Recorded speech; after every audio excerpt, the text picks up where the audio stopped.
तो बेटा देखिएगा ये बिल्कुल वैसी ही एनिमेशन बनी हुई है। आप ये समझ लें कि जैसे हाइड्रोइलेक्ट्रिक पावर में यहाँ पे हमारे पास जो डैम होता है जो कि वाटर को स्टोर करता है और वहां से वाटर जो है वो नीचे की तरफ फॉल करता है, टरबाइन रोटेट करती है। तो आप इसको ऐसे समझ लें, ये हमारे पास जो है ये डैम है जहाँ पे हमने वाटर को स्टोर किया हुआ है। अब हम क्या करेंगे, अभी आप देखें कि ये टरबाइन जो है वो रोटेट नहीं कर रही, तो इसका मतलब है कि बल्ब भी जो है वो बंद है, तो कोई ईएमएफ इंड्यूस नहीं हुई। अब हम क्या करेंगे, अब हमने चला दिया जी इसको, पानी को। अब आप देखें कि वाटर जो है वो फॉल कर रहा है। वाटर के फॉल करने से ये टरबाइन जो है वो रोटेट कर रही है, और टरबाइन जो रोटेट कर रही है इसके जो आरपीएम है वो आप देख सकते हैं रेवोल्यूशन पर मिनट। ये तकरीबन 58.9 जो है ये इसके आरपीएम है जिससे ये रोटेट कर रही है। बेटा सबसे पहले हम मैग्नेटिक फील्ड स्ट्रेंथ से इसको चेक करेंगे। ये देखिएगा अभी मैग्नेटिक फील्ड स्ट्रेंथ बेटा मैंने कम की है, तो अब आप देख सकते हैं कि जब हमने मैग्नेटिक फील्ड स्ट्रेंथ को कम किया है तो जो हमारा बल्ब है इसकी ब्राइटनेस भी क्या है, कम है। अब हम मैग्नेटिक फील्ड को इंक्रीज करते हैं। ये हमने मैग्नेटिक फील्ड को इंक्रीज किया। अब आप देख सकते हैं कि जो बल्ब की ब्राइटनेस है वो पहले से ज्यादा हो गई, यानी कि इंड्यूस ईएमएफ बढ़ी है। हम और इंक्रीज करते हैं, हमने मैग्नेटिक फील्ड को और इंक्रीज किया, बल्ब की जो ब्राइटनेस है वो पहले से और इंक्रीज हो गई है। अब हम दूसरा फैक्टर जो है उसको जो है वो देखते हैं। अब बेटा हमने पढ़ा है कि नंबर ऑफ टन्स जो हैं उससे भी इंड्यूस ईएमएफ इंक्रीज होती है। अब हम नंबर ऑफ टन्स को इंक्रीज करते हैं।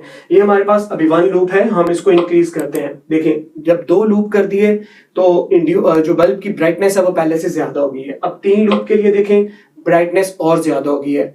अब नेक्स्ट 4 लूप के लिए देखें ब्राइटनेस जो है वो बल्ब की मैक्सिमम हो गई है। यानी कि जब हम number of turns of a coil जो है वो इंक्रीज करेंगे तो हमारे पास जो इंड्यूस ईएमएफ की वैल्यू है वो भी इंक्रीज होती जाएगी।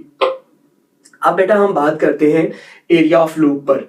तो यहाँ पर हम एरिया ऑफ लूप, अब आप देखिएगा यहाँ पे हम लूप का एरिया जो है वो इंक्रीज करेंगे। पहले मैं डिक्रीज करता हूँ, ये देखिएगा हमने एरिया जो है लूप्स का एरिया कम किया है। आप देखें कि बल्ब की ब्राइटनेस जो है वो भी कम हो गई है। अब हम क्या करते हैं, इसका एरिया जो है वो हम इंक्रीज करेंगे। जब हमने लूप्स का एरिया इंक्रीज किया है तो आप देखें बल्ब की ब्राइटनेस जो है वो भी इंक्रीज हो गई है।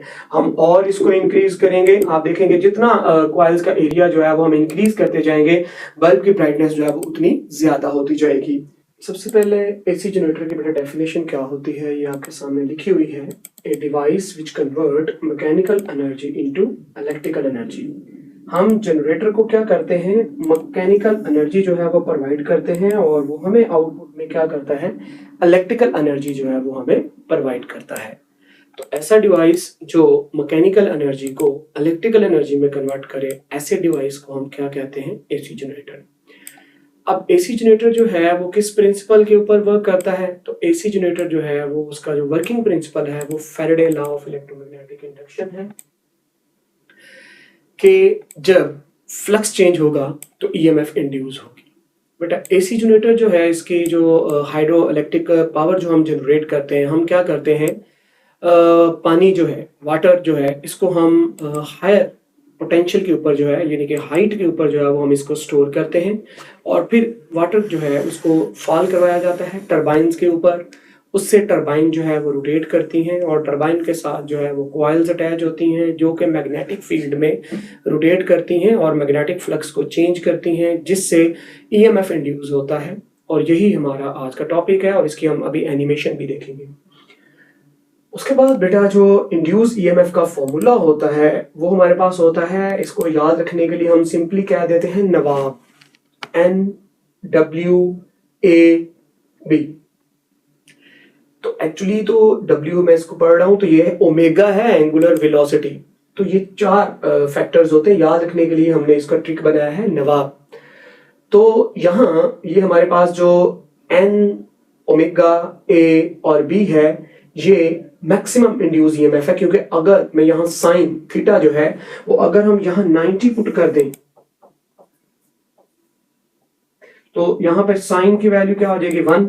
तो हमारे पास ये सिंपली रह जाएगा N, ओमेगा, A और B। इसका मतलब ये हुआ कि जो हमारी इंड्यूस ईएमएफ है वो जो डिपेंड करती है वो कितने फैक्टर्स पे डिपेंड करती है।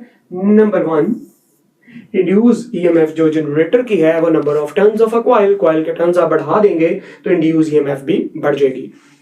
नंबर 2, अगर हम एरिया ऑफ कॉइल को इंक्रीज करेंगे तो इंड्यूस ईएमएफ जो है वो इंक्रीज होगी। अगर हम मैग्नेटिक फील्ड स्ट्रेंथ को इंक्रीज करते हैं तो भी इंड्यूस ईएमएफ जो है वो इंक्रीज हो जाएगी। और चौथा जो हमारा फोर्थ पॉइंट है वो हमारे पास है कि अगर हम एंगुलर वेलोसिटी जो है इसको अगर हम इंक्रीज या डिक्रीज करते हैं तो इंड्यूस ईएमएफ भी उसके अकॉर्डिंग इंक्रीज या डिक्रीज होगी।